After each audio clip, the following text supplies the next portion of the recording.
After months of daylight, Antarctica is about to be plunged into 2 minutes of night. This is by Tanya Hill, The Conversation, on Science Alert. The sun has not set in Antarctica since October. Earth's southernmost continent is currently experiencing a long summer's day, one that stretches from mid-October until early April. But on Saturday, December 4, darkness will sweep across the ice of West Antarctica. The moon will pass directly in front of the sun, blocking its light and producing a total solar eclipse. And that's the reason, for 2 minutes. The path of totality will be crossing the Argentine, British, and Chilean Antarctic territories, which consist of overlapping regions, as well as the unclaimed territory known as Marie Byrd Land. Areas along the path will experience almost 2 minutes of darkness in the otherwise months-long stretch of daylight. Meanwhile, the southern tips of South America, Africa, Australia, and New Zealand will see a fairly minor partial eclipse. For South America and Africa, the eclipse will be in the early morning. For Australia and New Zealand, it would happen as the sun is setting in the evening. The moon's good night kiss. As the sun sinks towards the horizon, the moon will appear to kiss the top left of the sun. Of all Australia's capital cities, Hobart will see the largest eclipse, but even so, only 11% of the sun area will be covered.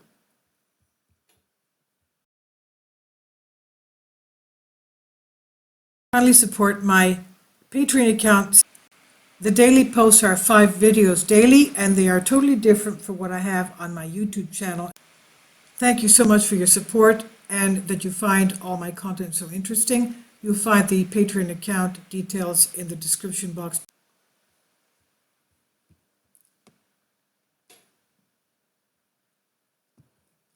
So of all Australia's capital cities, Hobart will see the largest eclipse, but even so, only 11% of the sun will be covered.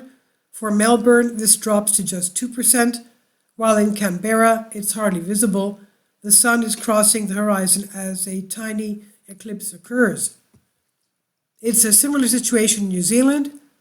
Invercargill will see 4% of the sun obscured by the moon, with the moon passing by the sun's left side, but move further north to Queenstown, and the eclipse is barely visible for the setting sun. In fact, if you were not aware of it, you wouldn't even know the eclipse was happening.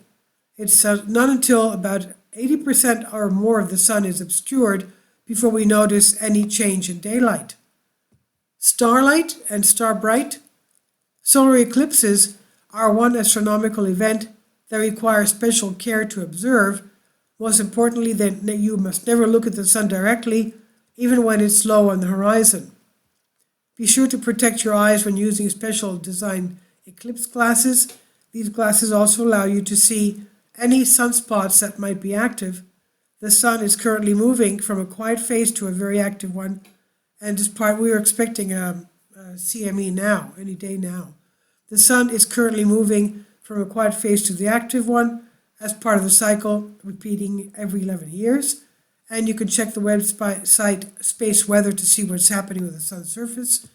Normally, the projection method is a great way to observe solar eclipses. This involves making a small hole in the bottom of a plastic cup or piece of cardboard. Then, with your back to the sun, hold the cup so the sunlight passes through the hole into a flat surface, such as a piece of paper or a wall, projecting an image of the sun on the surface. But because this is such a minor eclipse, and it will happen at sunset in eastern Australia, it may be hard to focus on the sun's image in this way. The rarity of totality. Solar eclipses are relatively rare experiences because the moon's orbit is tilted by 5 degrees relative to the Earth's orbit around the sun, so they don't quite move in the same plane.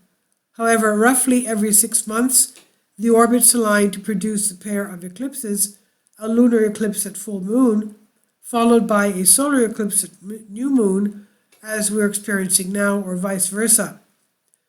Lunar eclipses are seen by more people because everyone in the night side of the Earth during a lunar eclipse will see the event. Solar eclipses happen just as often, but they're seen by far fewer people because the shadow created by the moon passing in front of the sun covers a much smaller fraction of the Earth. Furthermore, partial solar eclipses are difficult to observe and they pale in comparison to the experience of a total solar eclipse. While total solar eclipses happen roughly every 18 months, being able to see totality is rarer still. The moon's shadow as it crosses the Earth is nearly 60 to 160 miles wide, and you have to be located within that narrow path to see the totally eclipsed sun. This is why eclipse chasers travel the world to be in the right place at the right time, but when totality occurs in a remote region like Antarctica, it'll be mainly the penguins who get to see it. The next total solar eclipse, visible from Australia, will happen April 2023. The band of totality will just clip Australia near Exmouth at the tip of the Northwest Cape in Western Australia, but many more Aussies and New Zealanders will get to see a total solar eclipse July 22nd, 2028.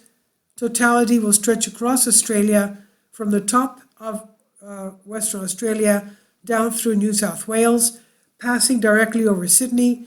It will also cross South Island, New Zealand, passing through Queenstown and Dunedin.